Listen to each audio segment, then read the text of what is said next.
If there are any scouts in the audience here for badge, if you'd come see me at the end of the dais here, thank you.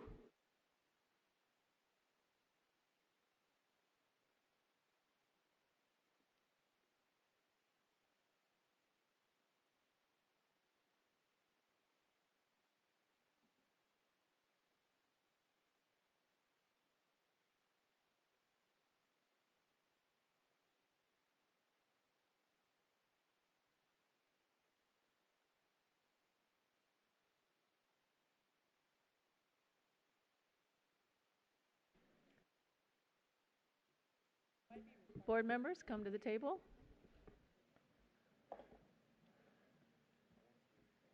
Yes, I got it. Thank you. You're right. This May 12, 2016 regular meeting number 19 of the Fairfax County School Board will now come to order. Please rise for the Pledge of Allegiance, a moment of silence, and the performance of the national anthem by the Herndon High School Symphonic Orchestra under the direction of Alexandra Tusinski.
Oh, how beautiful. Thank you all so much. I feel like we are completely underdressed. Did you see they're wearing their tails and their beautiful dresses? And I mean, with all that these students have to do, especially now in the springtime, I'm just so grateful and impressed that we were treated to that wonderful music. Thank you.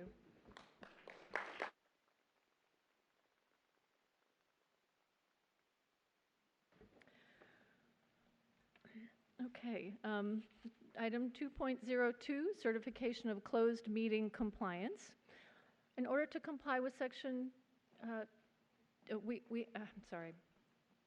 In order to comply with section 2.2 3712D of the Code of Virginia, it's necessary for the board to certify that since the Fairfax County School Board convened a closed meeting on May 12, 2016, earlier today, to the best of each member's knowledge, only public business matters lawfully exempted from open meeting requirements and only such public business matters as were identified in the motion convening the closed meeting were heard, discussed, or considered by the board during the closed meeting. Do I have a motion? Moved by Mr. Moon, seconded by Ms. Schultz. All those in favor? Thank you. That's unanimous. Okay, item 2.03, announcements. Just a few announcements before the meeting. If you would like to review a copy of the agenda and any agenda item that is being discussed tonight, that information is on the table by the auditorium entrance. You may access tonight's agenda and related meeting documents by going to the FCPS website, select School Board, and then Upcoming Meetings and Agendas. The meeting is also being streamed live on the FCPS website homepage. Click on Watch School Board Live. We also have Ms. Karen Corbett-Sanders cannot be with us tonight. Please turn off or silence your cell phones. I will now call on Mr. Press for announcements. Thank you, Madam Chair. Just one announcement for this evening. The board will be recognizing Children's Book Week from May 2nd through the 8th. Children's Book Week, a national celebration of reading, storytelling, and book-related events, observes its 97th anniversary in 2016 and is the longest-running national literacy initiative in the country. Established to promote higher standards in children's books, the week grew to involve librarians, publishers, and booksellers, and is administered by Every Child a Reader, a 501c3 literacy organization dedicated to instilling a lifelong love of reading in children. Nationwide, author and illustrator events take place each year, and the Children's Choice Book Awards, the only national child chosen book awards program, are announced during the week. Thank you, Mr. Press. Item 2.04, recognition of National Adult and Continuing Education Week. I call on Mr. Moon.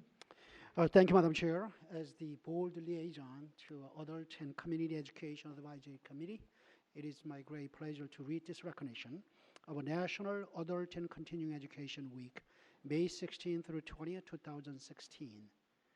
The Adult and Community Education, ACE, program of Fairfax County Public Schools began with an action by the school board in 1955. That's 60 years ago. And in over 60 years of the program's existence, thousands of adults have learned essential skills and completed their high school educations. Through the years, adults have learned new languages, acquired job skills, transitioned to new careers, and grown as workers, citizens, and parents. The Fairfax County community has looked to ACE to help develop our workforce, provide solutions to community problems through education, and create a culture of lifelong learnings for residents of all ages. Adult and community education has made major contributions to the school system as a laboratory of innovation for the piloting of new programs and services in support of pre-K through 12 education through family literacy, summer programs, extended day programs, enrichment courses, and driver education. Through creative programming and targeted advocacy for adult learners, as well as providing enrichment opportunities for youth beyond school day, ACE has helped to create a dynamic learning community for all generations in Fairfax County. Let me now invite staff who are present, along with ACE Advisory Committee members, if any of you are here, this evening to join us, board members at the dais for a photo.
Thank you very much for joining us tonight. Item 2.05, Wear Orange for Victims of Gun Violence. I call on Ms. Derenak Koufax for the recognition. Thank you, Chairman Hines. It is my honor to read this recognition. National Gun Violence Awareness Day is sponsored by the National Academy of Pediatrics and the National PTA, among dozens of other groups. This day of awareness is acknowledged nationwide by a movement to wear orange in honor of victims and survivors of gun violence. High school students in Chicago began the Wear Orange campaign in 2013 on the birthday of their friend and gun violence victim, 15-year-old Miss Pendleton. Miss Pendleton was killed in a Chicago park after taking final exams. First Lady Michelle Obama attended her funeral, and President Obama mentioned Miss Pendleton in his State of the Union address that year. On average, 48 children and teens are shot and die from their injuries each day in the United States. One tragic example comes from our own community this year. In November of 2015, a 2013 high school graduate, Joe Bose, was a victim of senseless and random act of gun violence in Norfolk, Virginia, where he attended Hampton University. The color orange symbolizes the value of human life. In 2013, teens on the south side of Chicago asked classmates to honor their murdered friend by wearing orange. That simple call to action has grown into a national movement, and orange is becoming the symbol of gun safety. Millions are coming together to fight to end gun violence in America. The school board recognizes the effort to bring more awareness and remembrance to the victims of gun violence by those wearing orange on June 2nd for National Gun Violence Awareness Day. I thank all of you who've come out tonight for this. I thank Ms. Karen Vaught, who started the movement, who brought it toward me. She will be speaking later. I also thank the parents and brother of Mr. Kimberly and Kenneth Bose and Alec Bose, the family of Joe Bose. You've signed up to speak, and we'll hear you in a little bit, but at this time, I just want to say I admire your advocacy. I admire your courage. Thank you for coming and being with us tonight, and if you would like, we can all take a picture. You can come up here to the dais. Thank you.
Thank you, Ms. Derenak Koufax, and thank you all very much for coming out tonight. Item 3.01, citizen participation. Speakers are requested to limit their remarks to not more than 3 minutes. The school board will not hear statements involving issues that have been scheduled for public hearings, such as capital improvement program, budget, and boundaries, or personal attacks on any person. Complaints regarding individual students or school-based employees should be directed to the appropriate school principal or other school official. Speakers are encouraged to deliver their comments with the decorum and respect appropriate to the conduct of the public's business. Speakers should please refrain from using personally identifiable information in connection with an individual student. Such concerns are best addressed to the appropriate school principal or other school official. If the concern is a group concern, please consider appointing a spokesperson, and while the spokesperson is speaking, those in support may stand to show their support. Tonight, 10 citizens have signed up to speak, and we welcome you all here tonight. We're happy to have you. First is Steve Greenberg, to be followed by Charisse Glassman. Dr. Garza, Chairman Hines, legendary Mr. Press, esteemed school board members. I am Steve Greenberg. I'm president of the Fairfax County Federation of Teachers. I represent outstanding educators in FCPS, those whose focus is on our students, educating, caring, and protecting for them daily. I will be speaking this evening in regards to agenda item School Board Policy 4660, overtime pay. I'll also be addressing our need for a meals tax on the November ballot, our recent school board workload focus groups, and some future considerations for FCPS to make it the best. In regards to the proposed revisions to align the callback overtime pay with the definition and regulations pertaining to overtime, please know that FCFT always supports when FCPS does business better and follows guidelines that involve the protections of their employees. It's encouraging to see continual progress in all these areas. I've also come tonight to ask all of our school advocates out there to continue to email and call their county supervisors, asking them to put the meals tax on the November ballot. Although our county supervisors came through this year with a booster shot for our school's budget, we all remember the struggles to fund this community's needs over the past few years. In fact, the last decade, the budget concerns for this system have not been resolved, not in the long term. Even with the additional monies this year, we're still not market competitive with salaries, but perhaps of even greater concern to me personally is the devastation that's occurred in our staffing and support infrastructures in FCPS. We heard this weekend often at the employee engagement focus group meetings with our school board members. Thank you to Ms. Darren Kofax and Ms. Hines for being there. Over the last 10 years, we've cut hundreds and hundreds of needed positions. Because we have, the work that needs done has been passed down the line to someone else, or the work is not getting done or not done as well as it needs to. We need to hire more specialists, counselors, and SBITs to support our elementary school programs. Class size still needs to decrease further, and our instructional assistants need to be used to help students and support teachers directly as they were originally intended. Finally, some central administration office departments are so short-staffed at this point that they're not able to fully facilitate the need of our employees, and we can and we need to do better for them than that. These are workload issues, as we heard this weekend, but they're really founded in our funding shortages over the past many years. This county needs a meals tax. It needs an additional revenue stream to alleviate the burden of paying for everything from our homeowners. We need to rebuild our county and our schools' infrastructure and to improve both the community and employees' morale. Contact your Fairfax County supervisor today and ask them to support putting it on the ballot. Thank you all for your wonderful support and your service to our students. Good night. Thank you, Mr. Greenberg.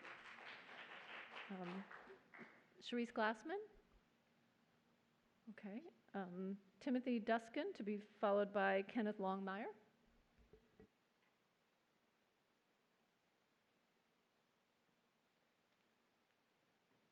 Thank you for letting me speak here this evening. It's a pleasure to be here. I wanted to address an item that I read in the Express for May 6th. It said that that 9 Fairfax County School Board members made a statement asking that the Virginia High School Leagues stop hosting events at Liberty University. The reason for that was for some comments that were made by the school's president. What the president did make an indiscreet statement. What he was referring to was that Liberty University is an ISIS target, and he was trying to give them a warning that the school was very well protected, but unfortunately he simply used the word Muslims to refer to ISIS, a very bad slip of the tongue. He did later clarify himself, but that gave the impression, and apparently to the school board members, that it was an anti-Muslim statement when it wasn't. I was just down at Liberty University 2 weeks ago. I have a niece who is a senior in high school, and I was looking it over as a place to recommend to her. And I found that when I talked to the students, they said, you know, as far as the statements that Follow makes, he's made some statements that they don't like, but it really doesn't affect them. That school is a school of 14,000 students, and they have a lot of departments. I mean, the professors there, usually when you're taking a starting course as a freshman, you might not even be a PhD. There are PhDs down there. My niece is interested in science, so I visited the science hall to see what they have. And you would be amazed by what they have. Everything is, all the labs, they have labs that are state-of-the-art. It's a very good school academically, and for anybody, you know, I would recommend all of you, before making a statement about that school, to go in there and take a look at it if you haven't.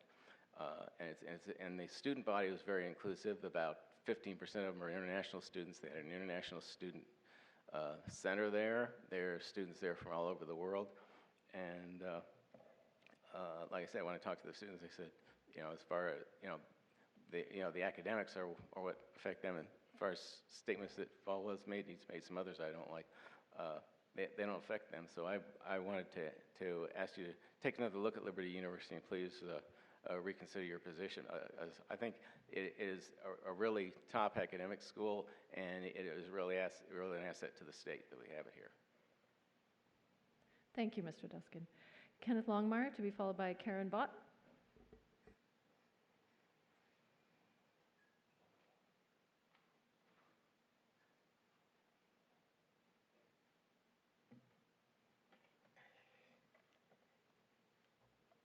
Thank you for giving us this opportunity.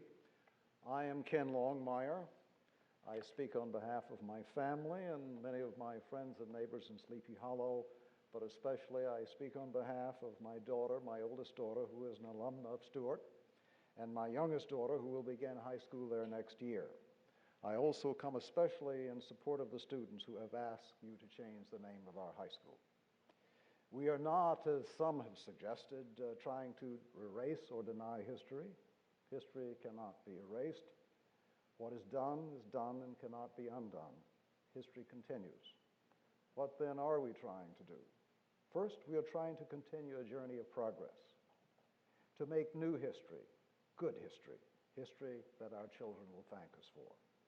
Second, we urge you as our elected representatives to disavow the motivations, the resentment, the defiance, and the passion that led your predecessors on the school board many years ago during a time of massive resistance to name our high school after an officer in the Army of the United States who took up arms against the United States. That was, according to the Constitution and to the U.S. Code of Military Justice, treason, pure and simple. It is clear why the school board named our high school after General Stewart, but I have no doubt that the sentiments of this board today and of our community find any place in the hearts of our people today, yourselves and our neighbors. I'm sorry, I can't see the clock. Some alumni, but not all, fear that renaming our high school will consign important parts of their lives to oblivion. We believe that this would not happen. My daughter Katie was in orchestra, the drill team and crew. Her diploma, records, and distinctions would not be erased or destroyed. The trophies and the cases proclaiming the achievements of Jeb Stewart will not be hidden away. Indeed, several advocates in my community have suggested that we put a plaque up in the school that would explain the history of the school, why it was named what it was named, and why it was renamed. As we move to considering a new name for our school, it is fitting to consider the purposes of schools and how naming a school can help our schools achieve their purposes. We believe that the primary purposes of public schools are to provide knowledge, skills, and civic values, and to inspire young people to achieve and to serve. Finally, we urge you to rededicate our high school by choosing a new name that would inspire our young people to respond creatively and positively to the many challenges that now face our community and our country. Thank you. Thank you, Mr. Longmire. I just also wanted to thank, in particular, the Stewart High School students who are here tonight. I know you've got a lot of challenging testing going on right now, so thank you so much, and thank you for our PTSA president being here as well. Thank you. Okay, Karen Vaught, to be followed by Kimberly and Kenneth Bose.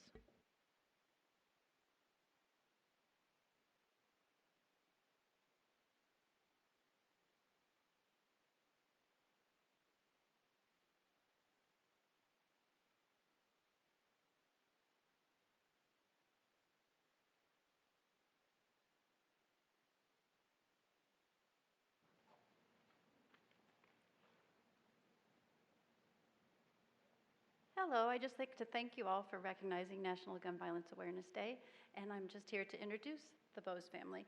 My husband and I just drove to Indiana to pick up our son from college, and that's what they should be doing this weekend. They should be driving to Hampton to pick up Joseph. He should be coming home to celebrate his last summer before his senior year. He would probably be doing an internship in journalism.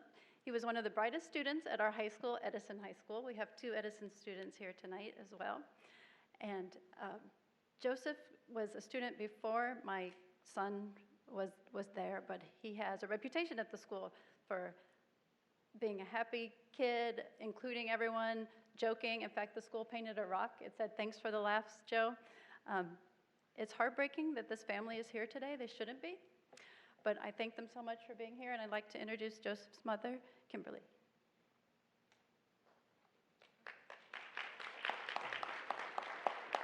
I'll do my best to remain within my time, and I'll do my best to keep my composure. And this is Joe's brother, Alec. I want to ask a quick question. I would like everyone to participate. By a show of hands, how many in here have children? How many have children involved in sports? How many people have children that play soccer or lacrosse? How many people have children that enjoy video games, playing video games? How about hanging out with their friends? How about enjoying traveling? How many people have children that are looking forward to voting in their first presidential election? These are all things that Joseph represented. These are all things that Joseph was looking forward to doing. He had just traveled to Brazil a couple summers ago and had his sights on traveling to Asia at some point. Joe was a journalism major, as you know. He was at Hampton University doing very well. He just started an internship at his university. On a typical college weekend, Joe attended a college party with friends 1 block from an Old Dominion University dormitory. I wish I could tell you it was a bad area or something he was doing that kids don't normally do, but I can't tell you that. While walking back from the party, attempting to get to their car, a slight altercation occurred between Joe's friend and a passerby, a group of passerbys. Joe attempted to defuse the situation and say, let's keep it moving, it's not that serious, when the passerbys turned on him for no apparent reason. Joe was forever the peacemaker. He urged his friends to always get along. It's very important that you know that Joseph could be your child, your niece, your Katie. He could be your child. Your child is Joseph. I have to be honest, and sometimes it sounds elitist when I say this, that I never thought that it could be my family that this type of violence would hit. We all watch TV, we think it's someone else. I never thought it could be me. My 2 sons went to Edison because they were joining the International Baccalaureate program. I am a bar-certified attorney, and their father is an architect. We've been working on our jobs 20, 30 years. I never thought that this could happen to us. It's important that you know that there was absolutely nothing nefarious about this outing, and there was absolutely nothing nefarious about Joseph. He was an amazing son. He was smart, caring, kind, sensitive, loving, gregarious, funny, athletic, quick-witted, a great son, brother, and friend. Joe really is your child. Your child is Joseph. My family and I, again, never thought this would happen to us. And sometimes I wonder why advanced countries have so little gun violence. So I researched it.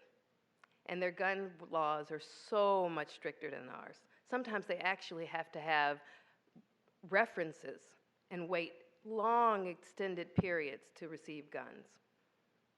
Very low gun violence. Sometimes I feel like I have failed my children by living in the United States. What a horrible way to feel. Joseph is your child. Your child is Joseph. You might have remembered the President's State of the Union address, where he talked about smart gun technology. This gun technology is ready to go. It's the fingerprint technology. I truly do believe that Joseph, I would be picking Joseph up from Hampton University to begin his internship like he did last summer at WHUR, where on his very first day of work at WHUR, Maya Angelou died. He was so excited about the fact that he had to glean all the information about Maya Angelou, cue it up in the radio station's system so that it was ready to go. He was so excited. He used to say to me, "Mom, when I get my syndicated radio program, what's the first thing you want me to buy you?" He was an excellent young man. And it's almost difficult for me to talk in the past tense. He is an excellent young man. I want to encourage you, each and every one of you, to get involved. And a lot of people say, "I can't imagine what you're going through." But if you have children, you actually can. It's too scary to actually imagine it, so you don't. I ask you to get involved, because if we get smart gun technology and work on these gun laws to be stricter like they are in other advanced countries, you could save your very own child. I don't mean to be scary, I don't mean to be harsh, but that's important for me to say, because I remember saying to myself as I watched the news, that could never be me. My sons are too wonderful and great. That kind of harm won't come our way. I prayed over my children every single day that the Lord would keep them from hurt, harm, and danger. Sometimes they caught me doing it and thought I was some sort of weird person. I would pray over them all the time. So even that can fall short. I'm going to yield a portion of my time to my son to make sure if he has anything to say. Thank you for listening. So what I wanted to say was just a statement about, I think, the attitude of gun violence in the country. My mom didn't mention this, but there have been no suspects apprehended. There have been no arrests made. Nothing really. Surprisingly, that doesn't really bother me that much. Because that's not going to bring him back. That's not going to make me happier. Maybe it will make some people happier, but it doesn't really change anything. The only thing that we really can do to change the situation is change the policy and change the attitude of gun violence.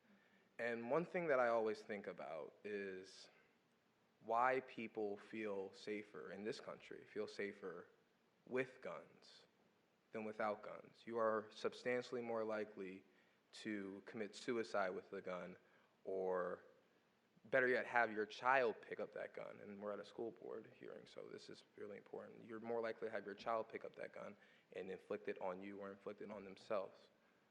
So I always think, and I always ask this nation, why is it that we feel safer with these killing machines than without?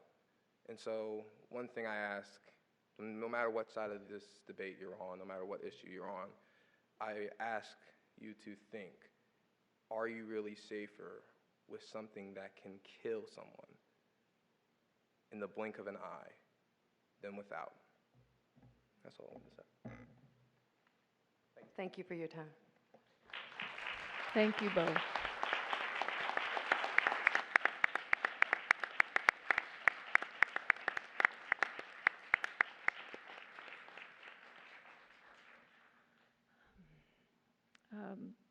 Casey Utley, to be followed by Robert Rigby. Hello. My name is Casey Utley. I am a parent here in Fairfax County, former PTA president, but tonight I am speaking on behalf of Showing Up for Racial Justice Northern Virginia. In recent months, we've seen increasing interest in disrupting the course of our history of racism in America. Nowhere has this been more poignant than in southern states like ours, where cries of heritage, not hate, have bannered long protected symbols of white supremacy. As white Virginians, we believe that white supremacy may be our history. For some of us, it may be our heritage, but it doesn't have to be our legacy. We know that the homages to Confederate leaders and segregationists that we see today are not old history.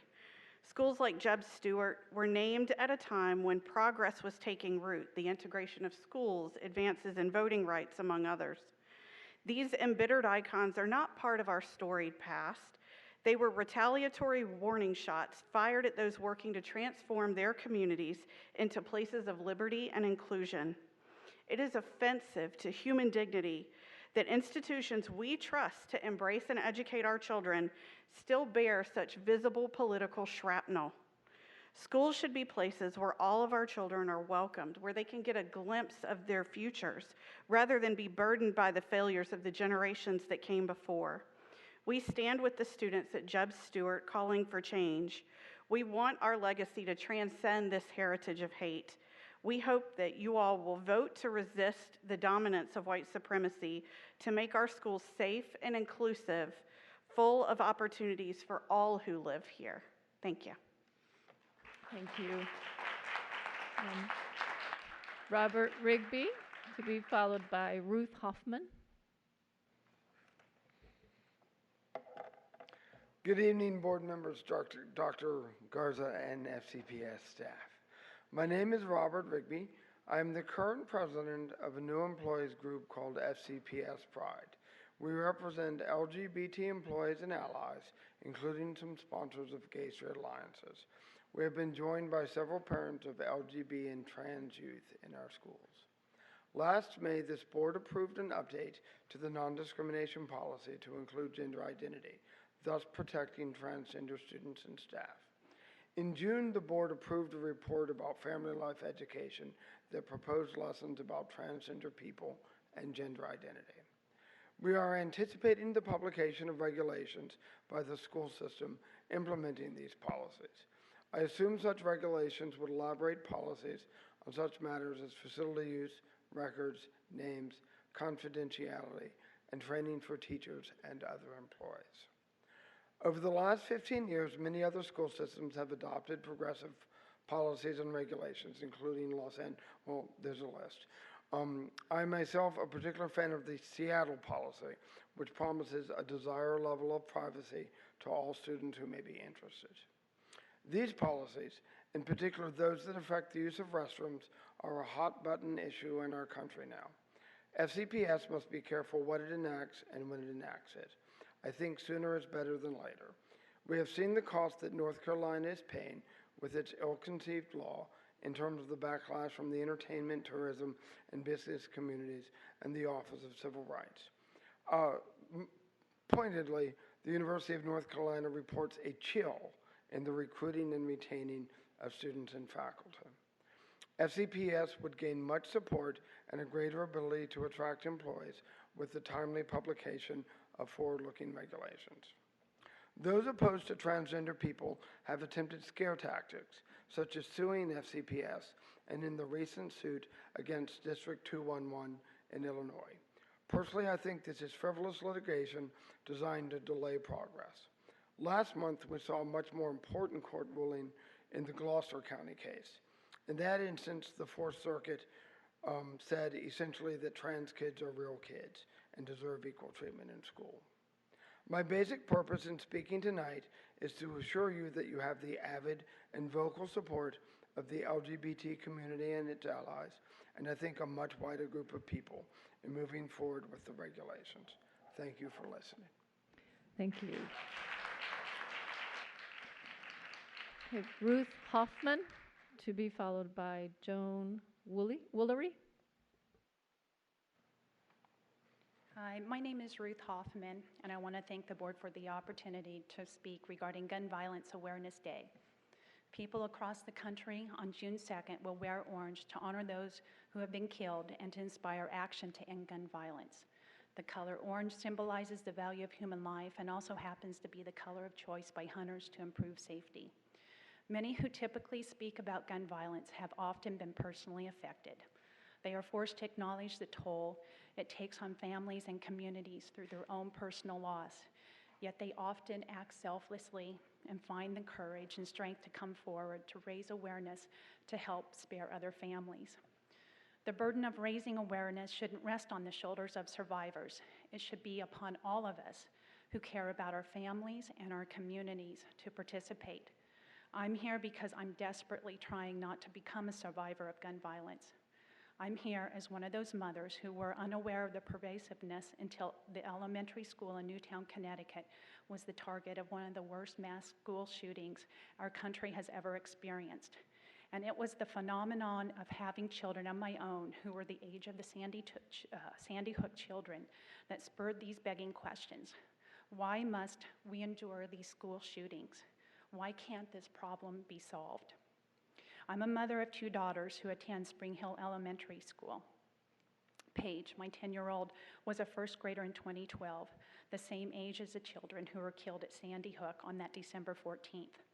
Each new day I have with Paige marks another day of absence for those parents, and I am profoundly reminded of what was stolen from those parents that day. My other daughter, Samantha, is currently a first grader, and she reminds me of how small and vulnerable a first grader is, and how afraid those children must have been while huddling in their classroom while shots were fired. Spring Hill Elementary School is a wonderful school and methodically practices their lockdown drills. But preparing for a mass shooter with practice drills should not be the best we can offer our children. Since Sandy Hook, I have come to better understand why we've been unable to fix this problem. It's complex and it's difficult.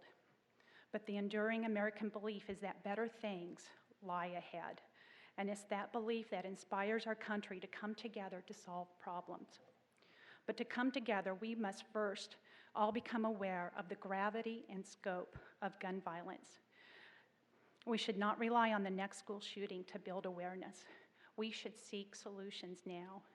We are privileged to live in Northern Virginia, close proximity to Washington, D.C., and perhaps home to some of the most talented professionals who change and improve public policy. The Fairfax County School Board has a privileged opportunity to play an instrumental role in raising awareness. Thank you for supporting National Gun Violence Awareness Day. Thank you. Joan Woolery. And is Sharice Glassman here? Okay, Mrs. Woolery.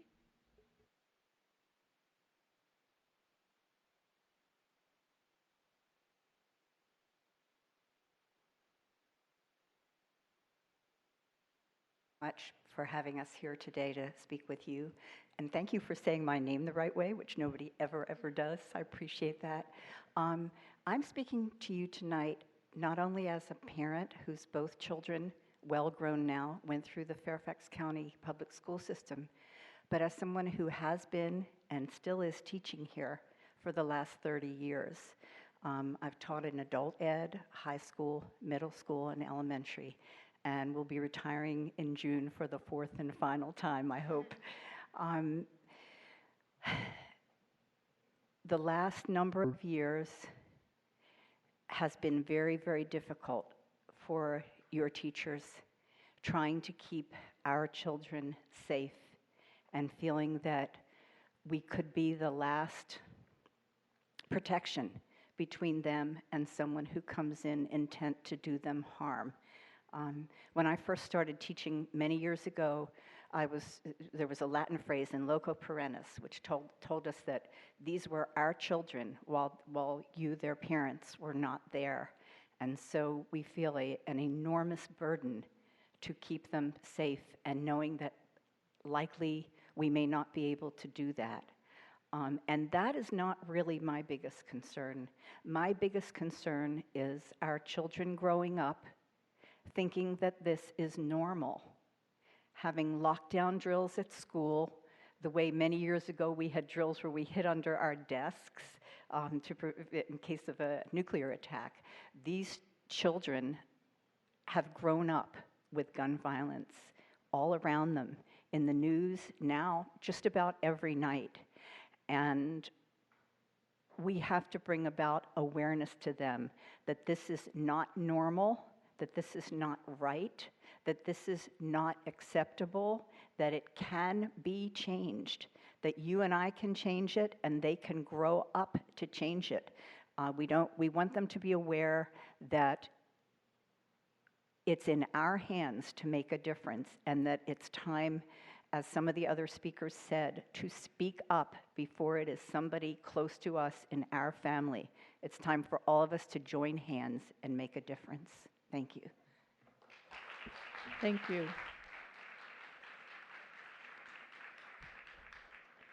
Thank you to all of our citizen speakers tonight. Item 3.02, Student Representative Matters. I call on Mr. Press. Thank you, Madam Chair. I'd like to begin this evening by extending a warm welcome and thank you to our student leaders here from the Student Advisory Council, taking time out of their busy schedules to share with us some of the wonderful work that they've done over this past year. As you'll see in a few minutes, the thoughtful work that they undertook this year was no small effort, and I'm delighted that they will be able to share their findings with the board. I hope that we can keep this precedent into the future, and I hope that this continuing dialogue between this board and SAC will continue to grow as a result of it. This group took on mental health as a big part of their work, and my understanding is they hope to continue that into the future. I wanted to take this opportunity to give you all and the community an update on how some of the work that they led on is progressing in this area, and as it might be ramping up in the next month for preparation for implementation in the next school year. Firstly, in collaboration with staff from our communications department, we will be putting together a mental health webpage on our newly developed website where we will feature everything from student health tips to local resources to that best practice repository that I mentioned last month. Additionally, we will be providing each and every high school, and hopefully many of our middle schools, with disaggregated pyramid data from their youth survey to give detailed and precise information to their students and staff about the risk factors and unique challenges that their schools face. I firmly believe that informing students that certain issues are prevalent in their schools, more effective action can be taken to combat them. We also hope to include this in our health education modules to equip students to confront the unique challenges that they might face. And lastly, we will be working with our counseling staff, social workers, and school psychologists to show students what resources they have available to them and to put a face to the name. While this work is certainly far from finished, I think that we can be confident that we're off to a good start, in large part thanks to the work that these wonderful leaders have done. Moving on, I've been busy over the past few weeks.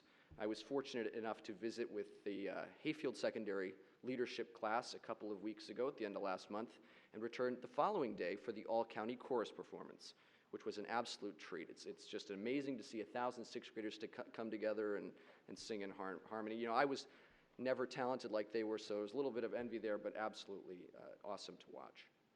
In that performing arts spirit, I attended both Madison's and Luther Jackson Middle's drama productions. I was blown away by how much energy and life those middle schoolers in Lion King costumes were able to breathe into this room, and I was reminded for the millionth time just how talented and wonderful our students are, and that is absolutely something we should not take for granted. Looking forward, I only have 3 more visits before I can say I have been to every high and secondary school in the county. I'll be planning visits to Oakton, McLean, and Langley High School shortly, and look forward to hearing new perspectives at each, as I do at the Jeb Stewart Community Name Change meeting on the 23rd of this month. Thank you. Thank you, Mr. Press. Item 3.03, the Student Advisory Committee report to the board. I call on Dr. Garza. Thank you, Madam Chair, members of the board. I have the privilege of working with our Superintendent Student Advisory Committee. That group represents about approximately 200 students, 4 from each of our high schools. They are led very, very well by Craig Perrier, who's here tonight, and Dr. Alice Raleigh, who wasn't able to be with us tonight. And I'll tell you, every time I meet with them, and I know many of you have attended some of those meetings, we always get such great insight and valuable perspectives, and just they're always very thoughtful in their guidance and feedback to us. So I really enjoy the opportunity and benefit greatly from the opportunity to interact with them. And so I have seen a little bit more extended version of the presentation that you're getting tonight. I was very, very impressed, again, with how very thoughtful they were in really responding to each of these very complex issues. And so I know tonight that you will be equally impressed. I know that, Mr. Perrier, you're going to introduce each of the students. I had a bit of an introduction as well. There might be some repeat from Okay, that's yes, okay. Absolutely. Yeah. Then I won't introduce the students, but these Sure. are the officers, and I will tell you, you all have done a tremendous job. I just admire and respect each of you so much, and thank you for being here tonight. And then I won't steal any more of your thunder. It's all yours, Mr. Perrier. Thank you, Dr. Garza. Good evening. It's an honor to be here tonight. My name is Craig Perrier, the high school specialist for social studies in Fairfax County Public Schools.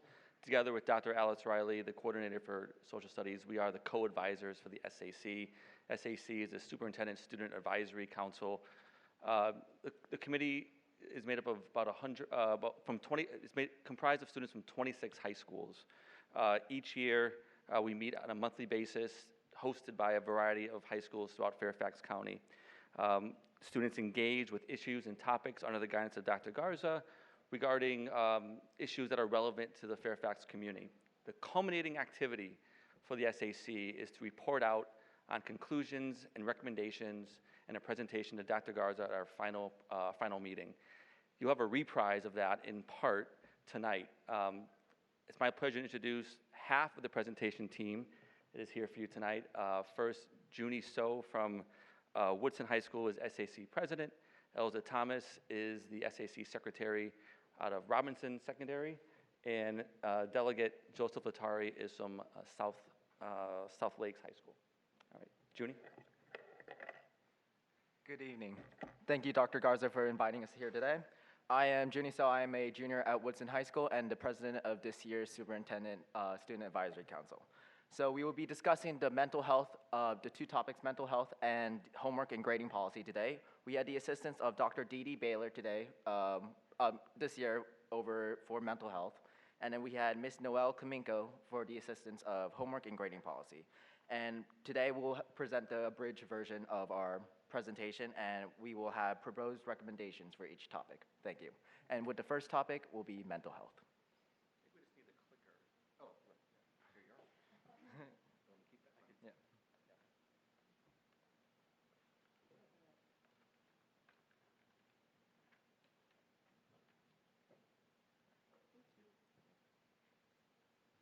Hi, it's a pleasure to be with you all today. I'm Elza Thomas. I was the secretary for the Student Advisory Council this year, and I'm currently a junior at Robinson Secondary School. And so yeah, one of the main topics the Student Advisory Council addressed this year was the topic of mental health. We had guest speakers come in, such as Ms. Baylor and Ms. Spears, and they were a pleasure to be with. They informed us more on the issues on student mental health. And with that, the various high schools came together and we discussed ways in which our schools can address such issues relating to mental health. And then one of the most beneficial activities we did this year was analyze a youth survey in which various schools provided their input on the topic of mental health. And from that survey, we learned that some of the main mental health disorders students experience are insomnia, anxiety, depression, ADHD, and OCD. And we also learned that some of the main contributing stressor is academic pressure. And so, despite this growing concern of mental health, we're lucky to live in a county that does so much to address this growing concern. And some of the current supports we have, as of now, are the crisis text, which is a hotline number that students, teachers, parents can use to seek immediate help when they see someone in danger, and by simply texting the number available or calling the number. And so that's been great. There's also the Cognito training, which is a program which invites community members to learn more about ways in which they can detect mental health illness symptoms or how to help someone suffering from a specific mental health illness. Other current supports include the health services, which are our school counselors and psychologists. Other ones include anti-bullying activities, which individual schools partake in. No homework breaks, which I'm sure a lot of students have enjoyed, myself included. 26 acts of kindness, and another one which has been great is the yoga/mindfulness sessions that some schools have during their study halls. And so the Student Advisory Council agree that these have all been great resources and programs available to students. However, one problem we detected is that these resources are just not effectively advertised, and that a lot of students don't know that such resources and programs are available to them. One main one being the school psychologist. A lot of students have complained that they don't know where the school psychologists in their schools are and how to contact them and how to get a session with them. And so one of the main proposed recommendations we have is to advertise such resources better for next year. Another proposed recommendation we have is a mental health awareness training for staff. Teachers play a very active role in their students' lives every day, and so we felt that it was important to have a training session where teachers can learn how to detect certain mental health symptoms in their students. Another proposed recommendation we have is to update required mental health activity once a quarter. We felt that this was extremely important because as of now, we only have one presentation in the beginning of the year that a lot of students forget about later on throughout the year when school especially gets stressful. And so we felt that it was important to have at least one required mental health activity per quarter. Our desired goal is 1 month to keep that message of mental health awareness alive. Another proposed recommendation we have is to update materials for mental health presentations. As of now, the videos are usually from the 80s and 90s, and not a lot of students can relate to them because the problems that existed then are completely different from the ones now. And so to make that more relatable to students, we felt that it was important to update the mental health presentation materials. Another one is the SR&R should include mental health, and we know this is we don't know if this will work or not, but a lot of the videos that are showed in every school is one that a lot of students pay attention to, so we felt that it was important to include mental health so people become more aware of that. And then lastly, we felt that it was important to continue the youth survey. That has been so great. We've been able to gain input from various high schools that have low representation in the Student Advisory Council as of now, and so that's been great, and we feel that that should be something that needs to be continued. Thank you. And next we'll have Joseph to talk about homework policy.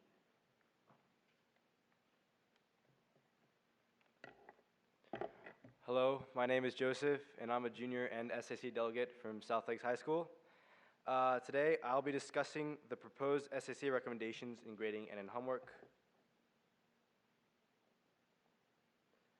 So after discussing issues in these areas in SAC came to an agreement that there are 3 main categories of inconsistency across the county, and these categories include the test retake policy, the 0/50% policy, and the homework policy.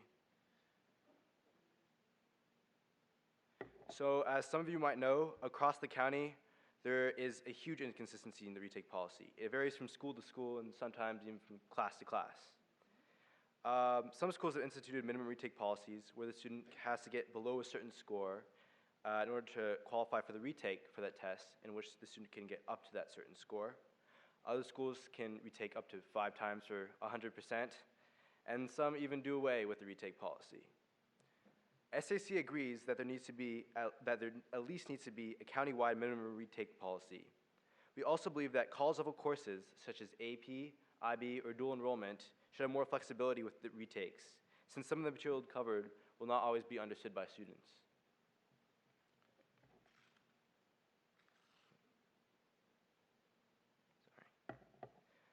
Regarding zeros, SAC has come to an agreement that zeros should be applied for students who have not turned in their assignments.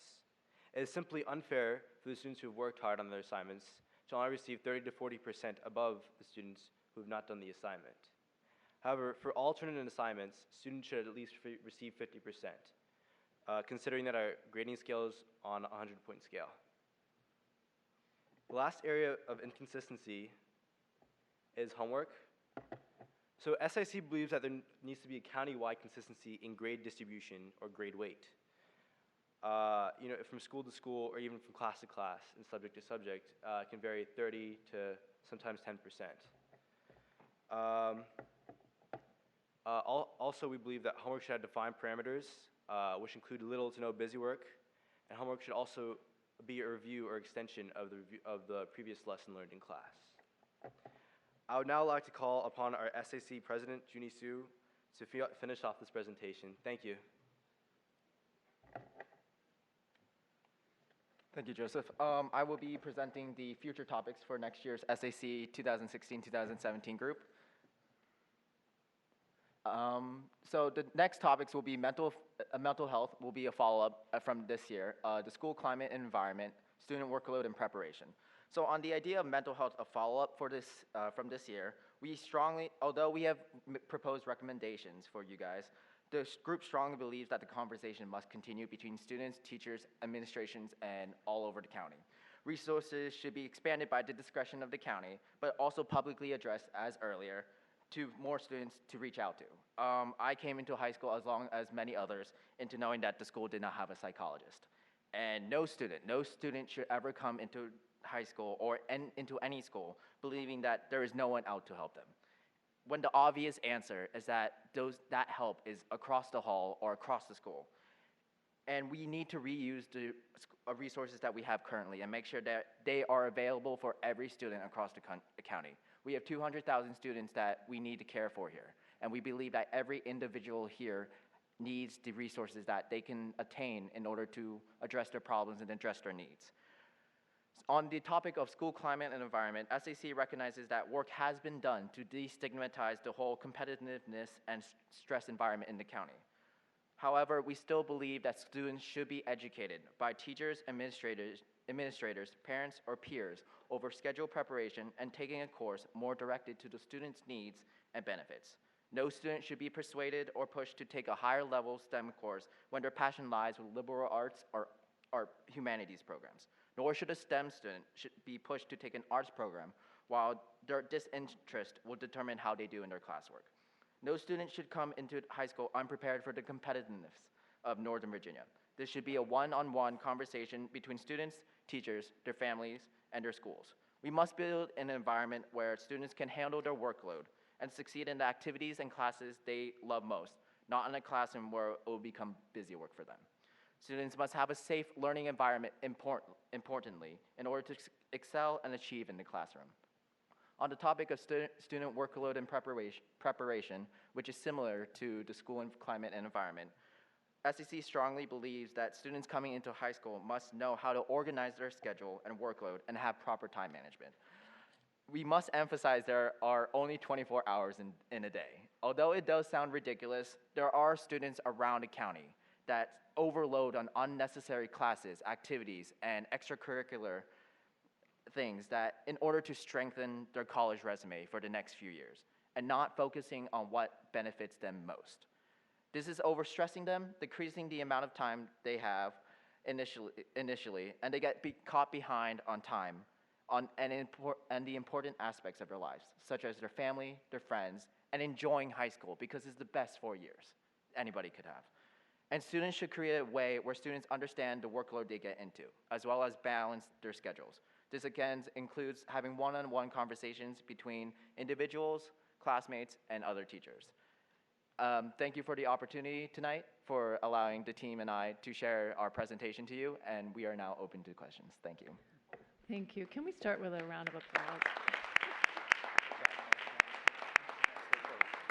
Good. Yeah, wait right there. We have several board members who would like to ask questions. I'd like to just start it off by saying, honestly, this may be the most important report we receive all year, honestly.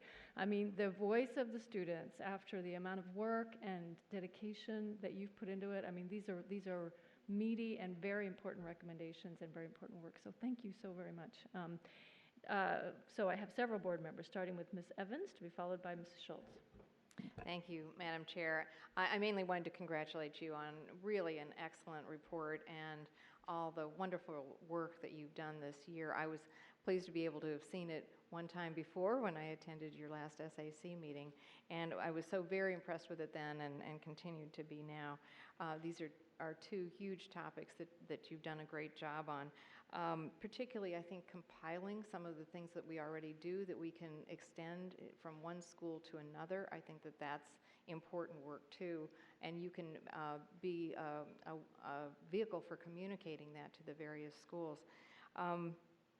So I so much appreciate your recommendations. I only had one question, which was on your recommendation about adding mental health into the SR&R. Is that, are you envisioning that we would put a link to current services, link to the website, significant information in there, or some combination of those, or did you get to that level of detail? No, we didn't get to that level of detail, but I think any change towards that or any inclusion of mental health in any part of the SR&R would be a great change, because SR&R is something that a lot of students pay attention to. We play that video in the beginning of the year, and that's one of the few videos that students actually pay attention to, and they're required to read that booklet and get it signed by their parents. So just maybe, I think the link would be a great start to it, and maybe over the years, obviously this isn't a change that could happen very quickly, including into the SR&R. So I think starting with a link would be great, and possibly over the years. Well, I appreciate that, and that's given us something to think about as we look at the SR&R the next time. The mental health piece is something so critical to our students, and something that we have a lot of work to continue on in terms of workload. So I'm thrilled that you're taking on the task of mental health and climate and workload. Next year, all, of course, as Junie said, that are interconnected. So as you say, there are 24 hours in a day, and we have to figure out how to help students have balance in their lives while also achieving academically. So thank you again for all your great work. Mrs. Schultz, to be followed by Mr. Moon. First of all, if I had 3 mics, I'd give them to you, because y'all deserve a mic drop after that. That was amazing, amazing. I have to say that every single thing that you said is exactly what I have been hearing on the trail. It's what there's a couple times where I felt like I just automatically looked to Dr. Lip or Dr. Garza, and there was like a mind meld going on with what you all were saying. And it's so refreshing to hear students taking part of the advocacy and saying, you know what, this is not working for us. This is what we see from our side of the table, and it isn't working for us. And so you have contributed something very, very significant. I've been advocating to have a college admissions roundtable and have a real discussion with this board and with college admissions officers around the country around the practical application of what we're asking our students to do and the reality of what they're facing. As a mom of a senior this year, and did you say you were a freshman? Junior. The two of you being juniors, I cannot, how articulate you are in getting it, but being on a senior end and watching, it's like an Ironman triathlon trying to get across the finish line. I mean, I walked out of my house today and the IB film students were coming in because they still have to get work done. And it's just pure exhaustion. It's like a Herculean race. I did have a couple of questions for you, because these are things that I hear, but I would like to hear from you. How do peers, either on SAC or peers in your school, feel about going to depression screening? So with the depression screenings, there's such a big stigma around the county that if you go to one of these, it defines who you are, and we really want to change that stigma. We really want to change the attitude towards that stigma and say it's okay to reach out. It's okay to contact people that you need help from, because we really depression screenings is one of the resources that is available to us, and we should take the most out of it, because I know a lot of people that have gone through that, but we don't have the resources at our school. Maybe if we called it something like, and I am the last person on the planet to say that if you change the name of something, it's better, but mental health and wellness screening is the exact same thing with an entirely different focus, to say it is okay to be mentally healthy and well. But if you go get depression screening, then there's something wrong with you. So this is my advocacy, and I'm hearing from you that there is a stigma attached from the student standpoint of, oh, they're having depression screenings. You know, let's line up. Who's the first in line for that? You were talking a little bit about the stress of being on the gerbil wheel, of having to take classes in which there is no passion. And to me, it is one of the saddest things to stand in front of a class of students and say, we're taking classes to check the block, and we have absolutely no interest. Now, not that you don't have to learn, you know, some of the basics in life, particularly around communication skills and all of your math skills, but to be pushed to feel like they're taking something just to quote unquote get into college, opening the pathways to more electives and creating some breathing room in your schedule so that you develop a lifelong passion for learning, and that it becomes a joy and not something that you're checking off. Did you all talk at all about the potential that some of us have advocated for, which is for student athletes to not have to take PE, that if we could work with the State Department of Education, wouldn't it be great if you're on a field or in a pool or on a dance floor or you know, 2-3 hours a day, 5, 6, 7 days a week, you know what, that is your athletic endeavor, and maybe we could give you some freedom in that. Did you all talk about that at all? We might have not mentioned it at the, Mr. Ben Press will elaborate on that. That's something that comes up, not necessarily in the formal conversation, but does come up kind of in the more informal pieces, right? Maybe when we were doing the, I remember we had a really great discussion with our regional assistant superintendents and our regional staff. That was something that came up then, so, you know, and I hear it when I go into the schools, but something that kind of came up more informally. We didn't, you know, we had pretty, to use your word, 3 Herculean tasks to take on this year, and I wish we could have taken more time to talk about things like that. And I have one last question about the youth survey. You all lauded the praises of the youth survey, but it is pretty unwieldy in terms of the length and the fact that it takes academic time, and I don't really want to know if your family recycles or how many times a week you eat carrots.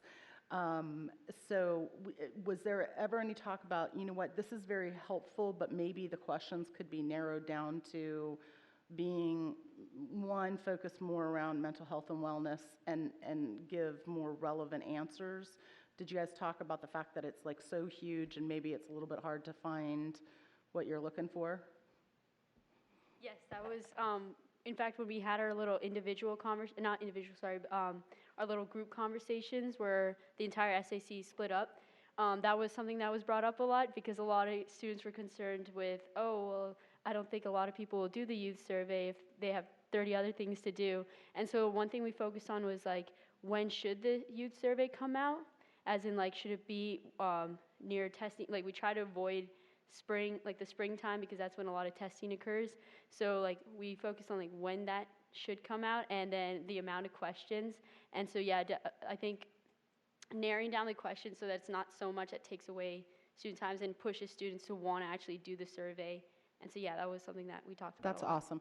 The last thing I want to compliment you on is the notion of having some mental health items throughout the class year. I mean, I went to one high school last year and they were having a de-stress week at the end of April. I'm like, this is a little late. Why don't we, you know, learn how, you know, great relaxation techniques and good executive function techniques around scheduling homework and everything, maybe in the first semester, so that you have access to those skills all year. But you guys have done a wonderful job. I'm so proud of you. Thank you. Okay, Mr. Moon, to be followed by Ms. McLaughlin. Thank you, Madam Chair. Great job with the presentation. I have one quick question to Junie and a couple of questions to Joseph. Junie, you commented that 4 years of high school are supposedly the best years in one's life. I thought my best years were yet to come. I have no hope for that. Am I just dreaming? Well, I'm okay. Just think about it. Okay. I'll get to Joseph for a little more serious questions. Joseph, you come to the microphone. On retakes, one of your recommendations is to have a school-wide minimum retake policy that should be established. Why not county-wide? No, yeah, that's what I meant. Sorry, countywide retake Countywide. policy. So Yes, you it meant would to be say countywide, not school. Yes.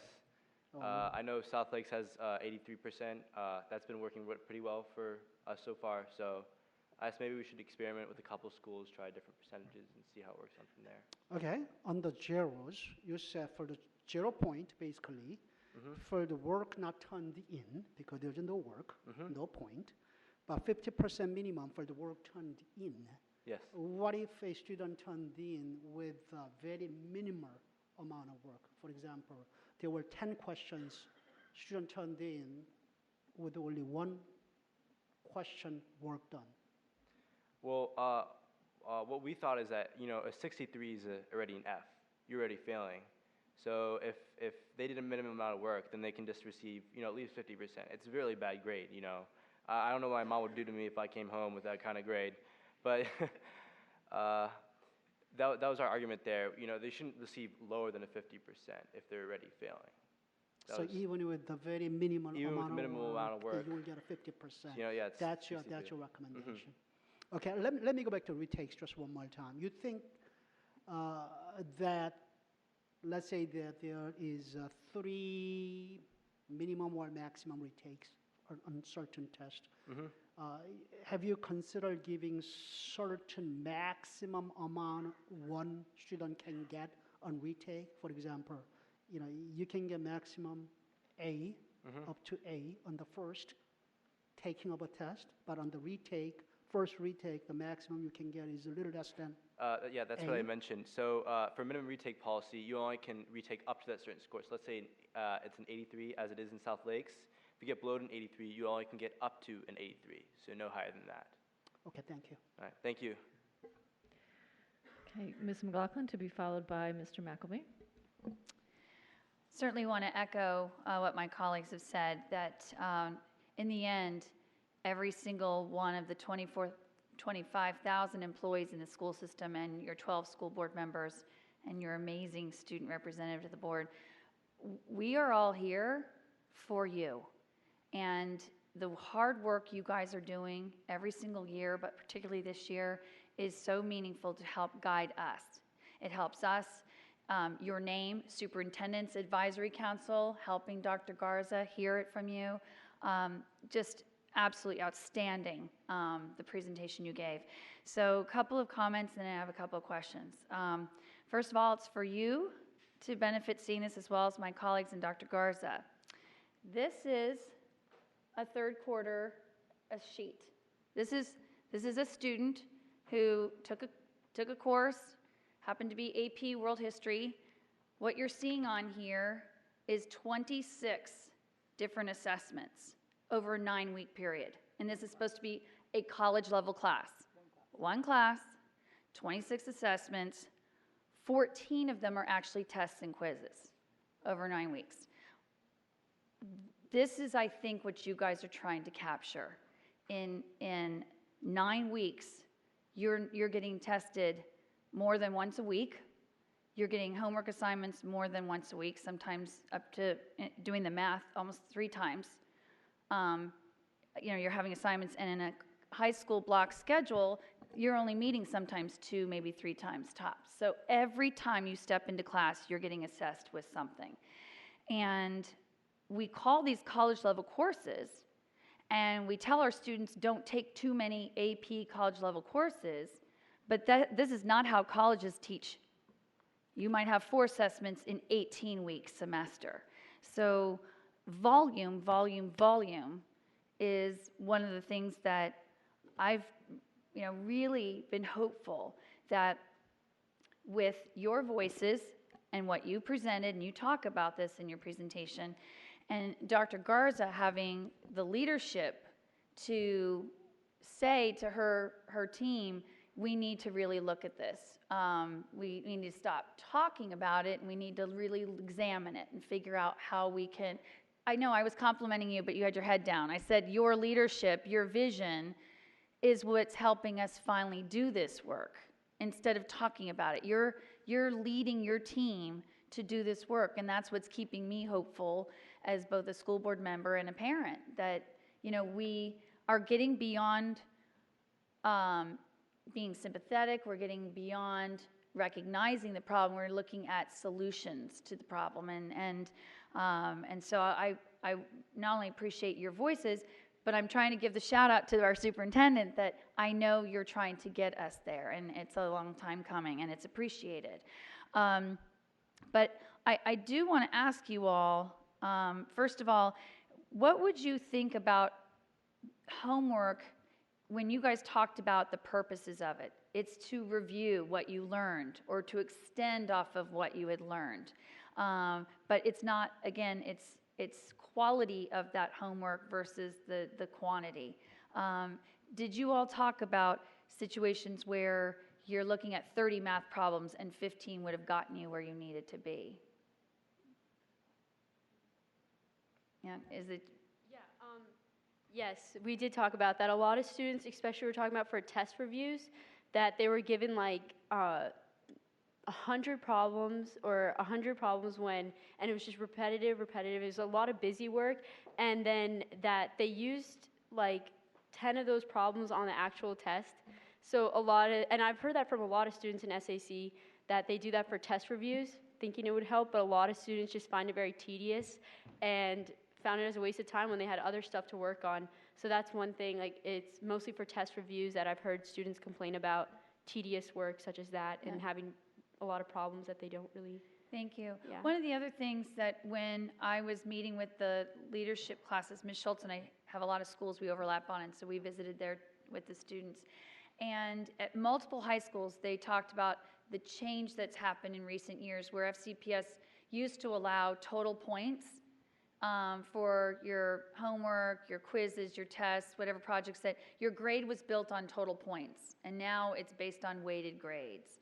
And the feedback we were getting from students was, we really like the total points because when it's broken into just test, quizzes, essays, and then everything else, if you are hitting the max in one area, you can't really help when there's been a deficit of one test that went poorly. It kind of segments your grades in such a way that there's this really sort of feeling of where you might have stumbled once, it's hard to dig back out. Did you all talk about weighted grades versus total points, and do you want to speak on that? Yeah, we definitely did. A lot of the students during our informal meetings talked about how some teachers do some total points but still have that weighted grade. I know a lot of students around county are in disagreement with the weighted grades. As you said, there could be a small quiz maybe worth 5 points that is worth a lot more than a 20-point assignment, and that deficit of the percentages is gonna total downgrade their grade. So it's definitely a consideration that we've talked about, and we really want to emphasize the whole total point system, but we do recognize that the weighted grade system is to prepare us for college. Thank you. The other thing that I wanted to raise with you all, and Dr. Garza, is something that we were talking to with students and actually teachers, is this whole question of test retakes versus test corrections. And with test retakes, the challenge you have is then it does require extra time and workload on teachers. They've got to, create additional tests. They've got to then set aside time to now administer the test retakes, and students sometimes feel like, okay, now they're gambling, they're going in and taking it in second time. But some other teachers have offered where you do test corrections. It means that you are going to basically look at what is it that I did not master? What didn't I still know that I should have known? And you get a half point for every point that you miss. So you're never going to, suddenly, oh, well, it's the best way to get 100. if you got an 80 on a test, but you did test corrections, the best you're going to get is a 90 on that. But it does enable students to focus on really looking at what is it that I didn't still understand and know. And from the brain research, often we learn best, or we hold fast to what it is we missed, and then we go back to try and remember to relearn versus you got it right the first time. So I didn't know if any of you wanted to speak to just, have you sensed a preference or a benefit of a test corrections scenario versus test retaking? In my personal experience, a lot of my classes have test corrections, then a test retake, and that really truly strengthens the material learned. First you go over the material you got wrong, and then just to double check that you have the material down, you take another test. And like I said before, the minimum retake policy would ensure that they're not get up to 100%, because they can only get up to that certain score that we set the bar at, which is an 83. Sure. The question I was posing, though, would be, we're not doing test retakes, not test retakes. You took the test, you do test corrections over what it is you missed, so that you're going back. Your teachers marked it wrong. Now it's your job to go back and correct it. And you learn what it is that you missed the first time, and then you get up to half of that loss. So in the end, you're not having to do test corrections plus test retakes. Your teacher's not having to deal with test corrections plus test retakes. It's just the opportunity to do test corrections, and that's what your new grade would be. So I guess part of what happens is it depends on the teacher. So like, I know some teachers, they just do test corrections, they don't do test retakes. And I was thinking, gosh, that's kind of a win-win for students and teacher workload. So it was something I was curious if you all had talked about a little bit more. And then just finally, I wanted to tell you that I thought you all had excellent suggestions about mental health. You were looking at things that might help address student stress. But I wanted to leave you with a thought that the suggestions you were giving was how we would treat the symptom of stress. And what I would really like to see is us cure the problem. So, I think that we do have a responsibility to help do things that help lower stress levels, and some of these activities are excellent. But in the end, I really hope that we'll continue to get to the root of the problem, and I do think sometimes it has to do with volume of the assessments. I mean, when you talk about where students are feeling stressed out, sometimes it's not that the material is too hard or that you're taking classes you can't manage. It's just time. It's the volume of time and assessment. So I really appreciate what you all captured up. And, I guess I would just say to my colleagues, I hope you'll think about that as well, that we are well-intentioned when we're looking at ways to sort of treat the stress, but it would be great if we could actually find some more cures so we're actually not generating stress in the first place. All right, thank you, students. We have 4 more board members who would like, you're doing a great job, thank you. Mr. McIlvain, to be followed by Ms. Darinette Koufax. Okay, guys, I'll be really quick. Thanks for your presentation. I especially like your color coordination over there. Very nicely done. The one question I have is you had up there mindfulness as one technique, right?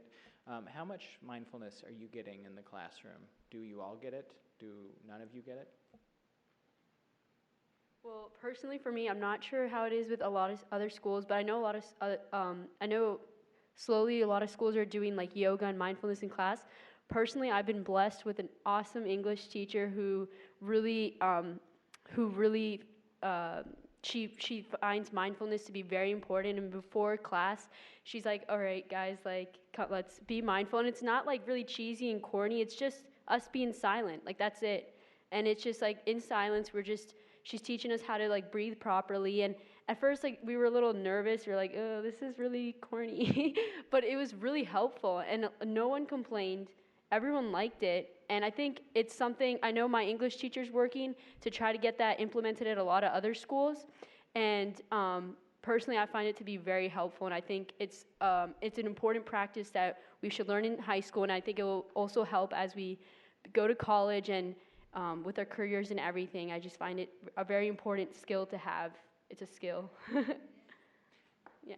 That's awesome. Yeah, we're very supportive of that. And I think when you were talking about having quarterly activities, were you talking more in line about what Ms. Schultz was mentioning, like stress less weeks, or mindfulness focus, or what were you envisioning? Well, I think we should give the schools, individual schools, the freedom to decide what they would like to do, but we just wanted to say at least a required mental health activity once, and that can be up to the schools what they do. And some ideas we provided was maybe pep rallies, like where they, not pep rallies, I don't want to say that, but like assemblies where they talk about, where students can talk about certain, or like guest speakers can come in to inform more on student mental health, and that can be like oh, they to encourage students to have a better awareness of mental health. And then other activities can be like the yoga and mindfulness during a study hall. So those are just some ideas we have, but we really leave it up to the individual schools to decide what they like to do, give them that freedom to decide. Okay, wonderful. Well, we'll take your recommendations to heart and hopefully see some of those things implemented. Thank you. Okay. Ms. Derenak Kofax, to be followed by Mrs. Strauss and Ms. Huff. Thank you. And thank you all for coming out tonight. I was able to attend one of your meetings this year, and it was really wonderful talking to your group and actually seeing in action the deliberate and thoughtful process you went through to get to this point. So thank you so much. Mr. McElveen kind of really just touched upon my question, because when we were talking about the one where you talk about current supports, I guess it's slide 4 in your presentation, that was my question pretty much as well. He spoke on mindfulness, but the 26 acts of kindness, were some of you, does your school participate in that? And I just wanted a little, if you could expound on what that is exactly. Does anybody? Unfortunately, Woodson has not done a 26 acts of kindness, but we have really emphasized the whole stress less, laugh more weeks over the past few years. And we really believe that those activities have made kids sort of enjoy school a little bit more. But we really believe that once kids get into an environment, into a state of mind where they're able to relax and let go and be like, oh, I'm a teenager, I get to enjoy this stuff for once, and not really focus on, I have AP homework due tomorrow or tonight or anything like that. And we really want to emphasize these activities quarterly based on the school's discretion and really make sure that we go at it. Thank you. Wonderful. Well, thank you so much. Again, I know how challenging it is. I'm a parent of a recent graduate and a junior, and I know how much time you are spending in school, and in addition, just looking at it from a global perspective, the school from the umbrella perspective, and coming up with these ideas collectively. So thank you. We really appreciate your comments. Ms. Strauss, then Ms. Huff. Thank you very much. This has been a wonderful presentation, and I have enjoyed your conversations with the rest of my colleagues.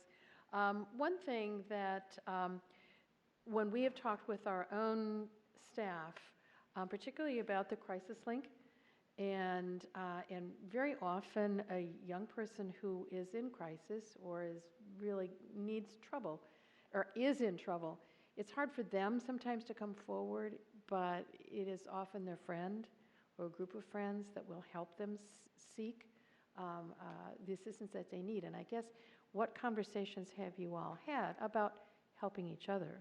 And because you've acknowledged it's real, depression screening, no, not me. But sometimes as a friend, you know somebody that really needs some help. So have you talked about that?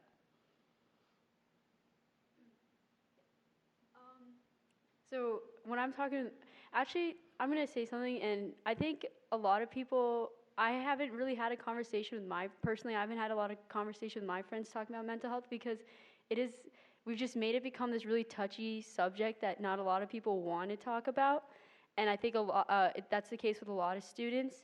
And I'm really hoping that we could change that message with more like what Ms. Schultz was saying, more positive. Because mental health is not something negative. Mental health can be taken in a very positive connotation. And I think that's the message we should strive to go towards, so people can become more comfortable talking about it. So as of now, with me personally at least, that I haven't been able to have a really haven't been able to have a conversation with my friends on like what's going on in their minds. Like, yeah, we say like casually like, oh, like that test was hard. I don't think I did well, but like not like personally like one-on-one like, hey, like are you doing okay? You know, not those kind of conversations, and that's really unfortunate. And I hope that as we change the mental health message, that more people will be able to have those kind of conversations. Great, because sometimes just saying, hey, are you okay? Yeah. Sometimes that opens up and provides the strength that that person needed. Thanks. Okay. Ms. Huff and then Ms. Palchik. Thank you. You guys did a great job. I did have another retake question. Sorry. I was just curious to hear more about why you guys felt there should be more flexibility for the APIB test fees. I heard you say something after about why, but I didn't quite catch it all. Some of these high-level courses can sometimes not, especially the subjects in them or the material covered, cannot always be understood by students. You know, it's high-level material that not everybody understands sometimes. So to make it a little bit easier on the students, we felt that it would be appropriate to have a little bit more flexibility for these high-level courses, to have flexibility with the retake policy. Thank you. And then I actually have a question maybe for the chair, Dr. Garza, from an operations standpoint. So I'm a new school board member. This is the first time I've been able to experience this presentation. What do we sort of do as a follow-up? What can they expect in terms of where we go with these? I mean, what it feels like everyone feels like are great suggestions. Well, great question. This is Dr. Garza's advisory committee, right? Although I think it's very important for the board to hear their reports as well. So maybe at the end, we could get Dr. Garza to sort of wrap up a little bit and what takeaways staff has from this great work. So Ms. Palchik?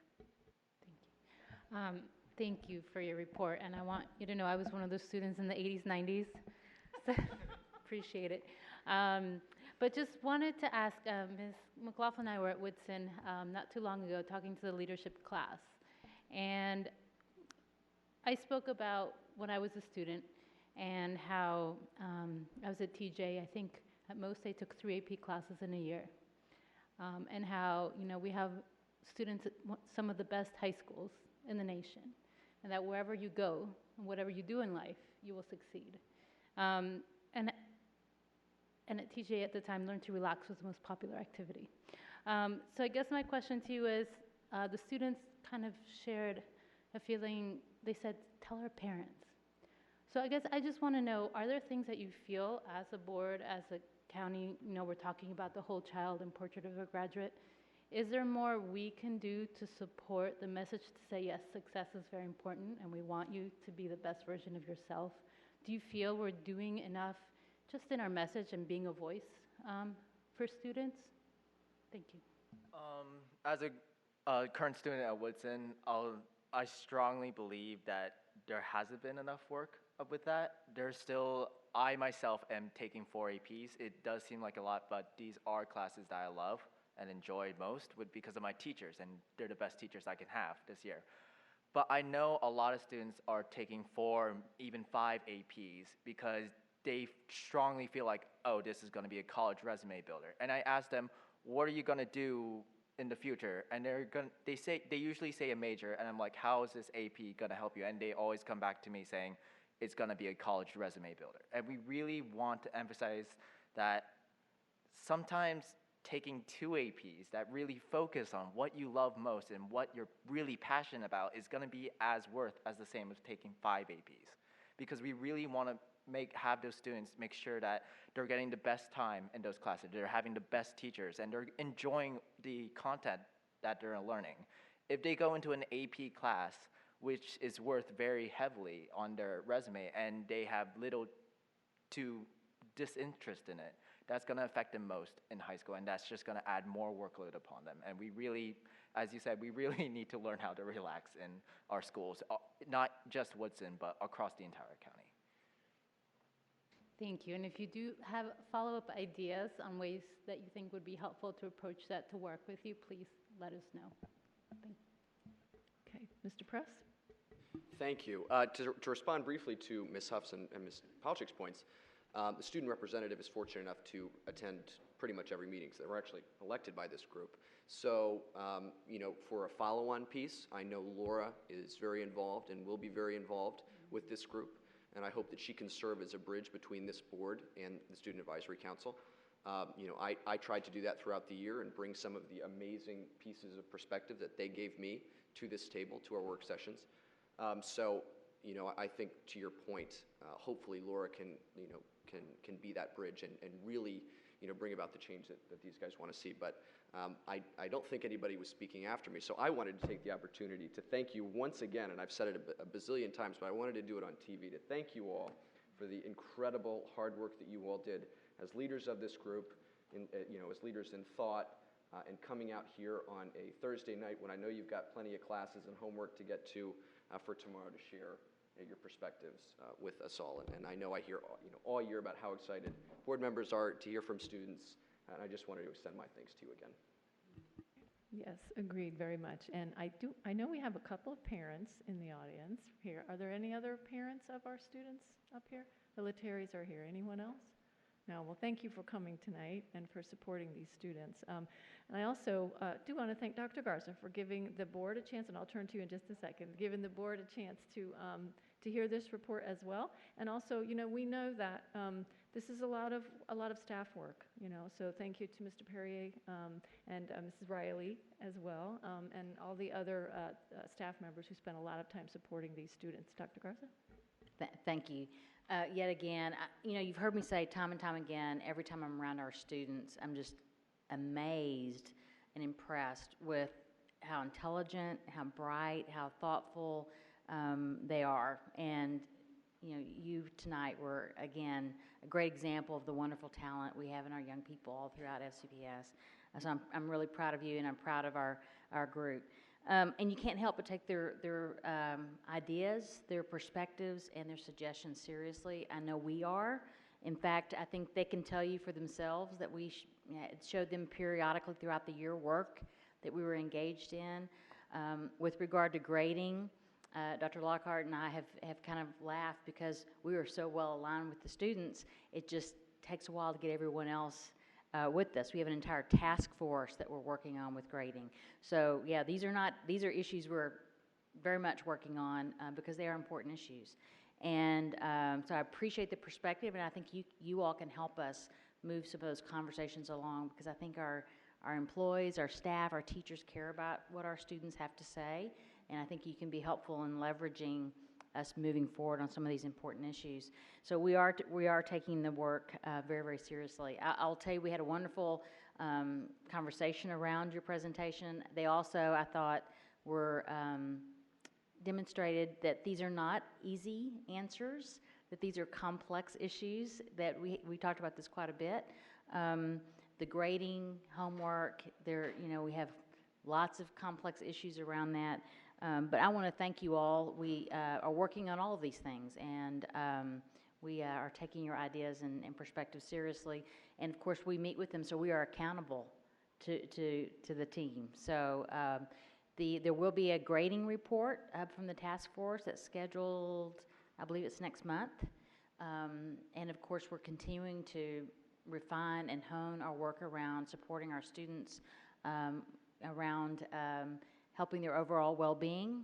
Some of the things that they talked about with regard to making sure that they're connecting and know the names of their counselors in their schools. Some of those things that we took to heart, and we know that we can, that could be high leverage but easily accomplished. So again, thank you all so much for being here tonight. You can see we have a lot of interest in these subject matters, so you pick some topics that we think are very important, and certainly appreciate your perspectives. And I think you all did quite well with some really tough questions. Yeah, you really did.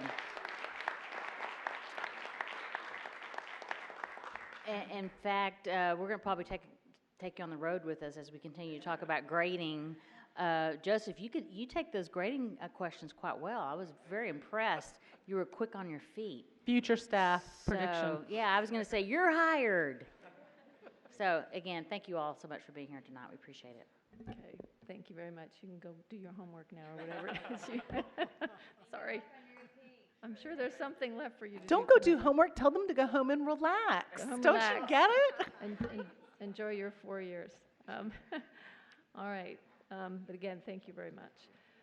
Item 4.01, confirmation of action taken in closed meeting. I call on Ms. Derenak Kofax for a motion.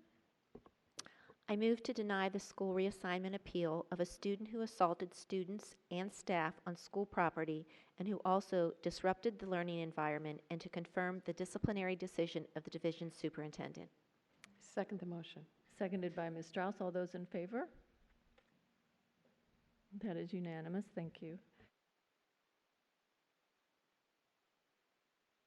Oh, sorry, with Ms. Palchik away from the table. Thank you. Okay. Item 5, consent agenda. Our adopted rules of parliamentary procedure, Robert's rules, provide for a consent agenda listing several items for approval of the board by a single motion. Many items listed have gone through board review, and documentation has been provided to all board members and the public in advance.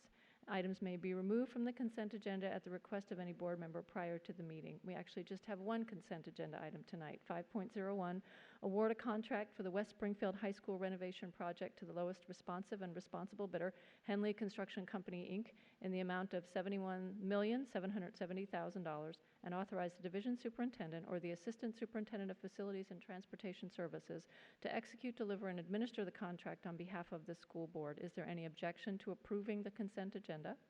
Ms. Hines? Yes. If you would give me a point of personal privilege, if we hadn't had stuff hit our inboxes in spades today, I would have asked for this to be pulled just so I could make a comment. This is to my West Springfield Spartan community. I know this has been a long time coming, and it seems almost paltry that this is a consent agenda item because this is actually very momentous. I know this community is very much looking forward to it, even as your parking spaces dwindle and your principal, Mr. Mukai, has a challenge in front of him. And I want to thank Jeff Plattenberg and Kevin Sneed for all the work that we've done behind the scenes to get here. This is a very big day, and you are going to have a beautiful school, and it's going to be huge. Okay, thank you. Hearing no objection to the consent agenda is approved. Okay. Item 6, new business. The following are new business agenda items. There will not be a vote tonight on these items, but action is scheduled at a future meeting. 6.01, fiscal year 2017 approved budget. I call on Dr. Garza to introduce the presentation. Thank you, Madam Chair, members of the board. We've had countless numbers of conversations with regard to the budget. We've had many, many work sessions and board meetings, and now we're to this place where we're presenting the budget as new business for your consideration. So we're in the red zone. We're almost to the goal line. I am pleased, again, I have to take this opportunity to acknowledge the additional money we received from the state and from our county. And I will tell you that it represented about a 5.7% increase in revenue for FCPS, and it's the largest increase to FCPS's budget in a decade.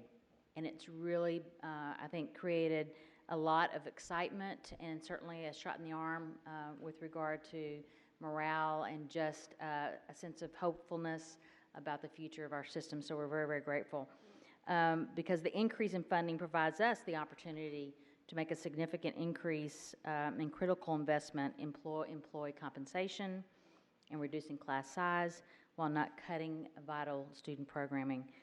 The fiscal year 17 budget that will be presented tonight for new business reflects this new revenue and adjustments that have been discussed several times with our board at numerous work sessions. And in fact, the specifics that Krista and Mike will be presenting tonight were discussed at length at this past Monday's work session. And we have yet another work session scheduled on May 19th to follow up and continue the conversation tonight. So this should be a very short presentation, but it's not any new information. It's just something we will formally are presenting to the board for consideration, but it represents countless hours of work on part of certainly our financial services team, but this school board and in this entire school division. So I'm going to turn it over to Kristen Michael to walk through the details of this budget. Thank you, Kristen. Thank you so much. So FCPS's tradition of excellence continues despite the tough budget challenges we faced. This year, the unprecedented level of engagement with stakeholders in our budget development process has really provided the community and our citizens with an opportunity to have a voice in the future of our schools. The FY17 budget funds our basic needs as well as makes significant investments in our key priorities. It provides a step increase and a 1% market scale adjustment for all of our employees.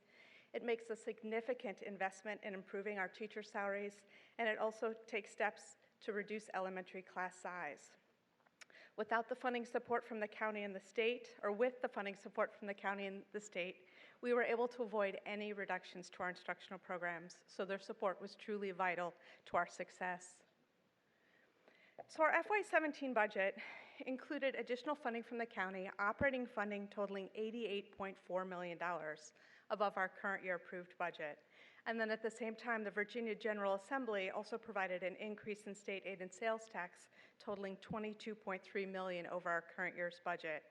So both of those increases in revenue, combined with some non-instructional reductions that we took that totaled more than $30 million, the largest of which was base savings, allowed us to meet all of our required expenditures and address those key priorities of employee pay and class size. So the following slides go over all of the adjustments to our advertised budget. As Dr. Garza indicated, these are the same adjustments that we discussed on May 9th. And following our public hearing on May 17th, we have another work session to discuss this on May 19th. So the county transfer, that increase of 4.8%, was $34.3 million lower than our request in our advertised budget. In terms of state aid, based on the state's final budget, it was $12.3 million higher than our advertised budget. Our sales tax revenue is increasing by $4.6 million based on the state's budget. And then lastly, with the additional funding from the county and the state, the tuition that will bill Fairfax City for our actual tuition based on operational costs as well as projected enrollment will increase by $900,000. The net total of all of those revenue adjustments is a decrease of $16.6 million.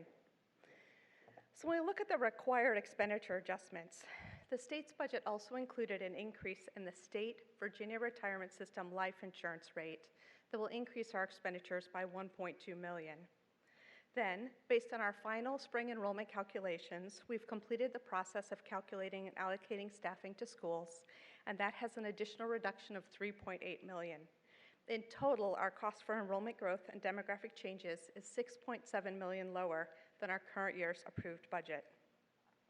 Item C are health insurance adjustments. Based on employee participation, our health costs will decrease by $2.6 million as compared to our advertised budget. And then in item D, we're reducing what we're budgeting for fuel to $2 a gallon, which is consistent with what the county is budgeting based on our current fuel prices that we're paying. We're also recommending that, like the county, we use one-time funding to set up a reserve to help us address future fluctuations in fuel prices. So after making all of those adjustments, we have a reduction placeholder of $9.3 million that allows us to balance the budget with a decrease of expenditures of $16.6 million. So to address that reduction placeholder, as presented at the May 9th work session, we have the following recommended adjustments. First, increasing funding for beginning balance by $5.3 million with funding that's available from our FY16 third quarter budget review. Second, our increase in community use fees, increasing the personnel rate from $32 to $34 to increase additional costs in employee compensation will increase revenue by $0.2 million. Both of those revenue adjustments will increase our revenue by $5.4 million. In terms of expenditure adjustments, we will move the cost of implementing a living wage for our food and nutrition services employees to the Food and Nutrition Services Fund, saving the operating fund $1.1 million as compared to the projection in our advertised budget. In item B, we'll reduce our substitute rates to the market average, creating just two substitute rates, a long-term rate and a short-term rate, saving us $2.3 million. And finally, in item C, We will direct the superintendent to identify reductions totaling $0.5 million in central operating accounts, for example, supplies, professional services, or other operating accounts. All of those adjustments together total $9.3 million and will eliminate that placeholder.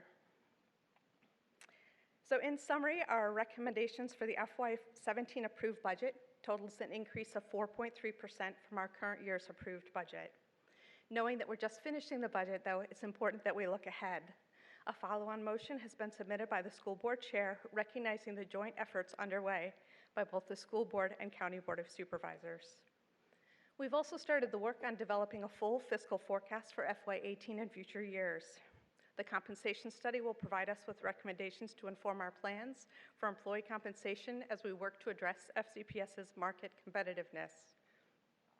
In addition, we'll complete projections for enrollment, employee benefits, retirement, health, and other rates, and we'll also begin to work on investments needed for our strategic plan. Our fiscal forecast is going to be a very important step as both boards begin to work together over the summer and the fall. Lastly, these are the important dates. So as I stated, we have public hearings on May 17th, followed by a work session on May 19th to discuss this proposal. I thank you for the opportunity to present the FY17 approved budget. Thank you, Ms. Michael. As has already been stated, but just to repeat, we have public hearings on the budget next Tuesday, May 17th, and if need be, on Wednesday, May 18th. And we will also have our umpteenth work session on the budget on Thursday, May 19th. Ms. Strauss, as our budget chair, is there something you'd like to add? Just very briefly, we will have an opportunity to discuss the budget one more time on May 19th. And after that, if anyone wants to propose any additional amendments, they will be due on May 20th. Thank you. Okay, all right. Thank you very much. Moving on then. So the new business item I will read aloud on the budget is FY 2017 approved budget to adopt the FY 2017 approved budget as detailed in the FY 2017 advertised budget modified by the adjustments included in this agenda item. Other new business, item 6.02, approve redistricting of school boundaries and adoption of pupil assignment plans to affect the reassignment of elementary students residing in Mallard Court Apartments from Woodley Hills Elementary School to Woodlawn Elementary School, effective for the 2016-17 school year, in order to contribute to the efficiency of the school division and to increase instructional effectiveness by, among other things, balancing enrollment and utilization of school facilities, all pursuant to applicable law, school board policies, and division regulations, including Virginia Code Section 22.1-79-4. Policy 8130.7, local school boundaries, program assignments, and school closings, and Regulation 2230.12, exceptions for attendance at other than base school and procedure for applying for intra-county exceptions. 6.03, adopt Policy 4660, overtime pay, as detailed in the agenda item. And item 6.02, adopt the new school board policy which memorializes the current authority, responsibility, and definition of the Auditor General. All right, item 7, superintendent matters. I call on Dr. Garza. Thank you, Madam Chair. I think in the interest, with regard to the work session that we have coming up after the this meeting, and I know it's a complex topic, I'm going to yield my time for that purpose. Thank you. Okay, thank you. All right, item 8, board committee reports. I call on Mr. Moon for a report on the governance committee. Thank you, Madam Chair. May the 4th, Governance Committee met to discuss for the 3rd month in a row about the potential redesign of a standing committees and then also advisory committees to the school board. And as we all remember that we, the board, had a full, as a part of full-day work session, discussed a list about the advisory committees, and we will be bringing up a new business on June 9th and to vote on June 30th. Thank you. Thank you, Mr. Moon. Those are the only board committee reports that we have. Next is board matters, and I would just ask board members to keep your remarks brief if you could. As you can see, we have a lot of people here who are going to be helping us out with our work session right after the meeting, so we don't want to hold everybody up too late. So we will start with Ms. Palchik. I will be very brief and pass my time. Thank you. Ms. Schultz? I am going to be brief, but I am going to acknowledge that the students that are headed into this testing time, based on the topic that we had earlier this evening, based on what I experienced through the eyes of my own senior, the students that are trying to get their work in, and the teachers, remember that these are 15, 16, 17, 18-year-old young people in our hands, and they are stressed and tired and exhausted, and they're doing their best. Maybe sometimes they aren't. And whatever we can do to help them across the line. We're just as tired as they are, but they're much younger and have a lot less bandwidth. And sometimes they're taking a lot on in terms of their view that everything is hanging on the very next test, the next quiz, the next assignment. And so I ask for the best out of all of our staff and all of our parents as we try to get our kids safely across the finish line at the end of the year. And feel free to reach out if you need any assistance in that. Ms. McLaughlin? Just briefly, I wanted to give a shout out to Fairfax Villa Elementary that just celebrated their 50th anniversary. Mr. Moon and I were there with Executive Principal Becky Bainig and many other former assistant principals and principals and other members of our Fairfax family who were there to celebrate and honor certainly a wonderful milestone. So Dr. Garza, you would have been very proud. It was an absolutely lovely 1-hour presentation with the choral groups singing, and the new principal just spoke so eloquently and really captured 50 years of amazing history in that community. And so it was just a delightful event. I'm so glad I was able to share in that celebration with them. And I got there in the nick of time before Mr. Moon wanted to take my goodie bag. Mr. Wilson? I'll keep it brief, but I did want to just comment that tonight I thought the public in particular did a wonderful job with their presentations to the board, very eloquent and very moving speakers tonight. Agreed. Mr. Moon? Madam Chair, I'm going to yield my time to Madam Chair so that you can talk about the Japanese language festival at Foxmill later on. Thank you. Okay, I will. Ms. Evans? Thank you. I did want to recognize the fact that I attended the Hispanic Leadership Alliance Scholarship Dinner with Ms. Palchuk, and just want to say what an amazing group of students were recognized that night. You know, their stories are just a tremendous example of achievement, resilience, hopefulness, and character. So that was an amazing event. I did want to make sure that my community, my Stewart community, knows that a survey has gone out today about the potential for a name change. That's gone out to parents, students, alumni, community members, so I hope everyone will participate. It is live between now and May 20th. In addition to that, we have scheduled a meeting on May 23rd, 7 o'clock at Stewart High School to discuss the potential for name change. So I hope you all will come out for that too. Thank you. Ms. Strauss?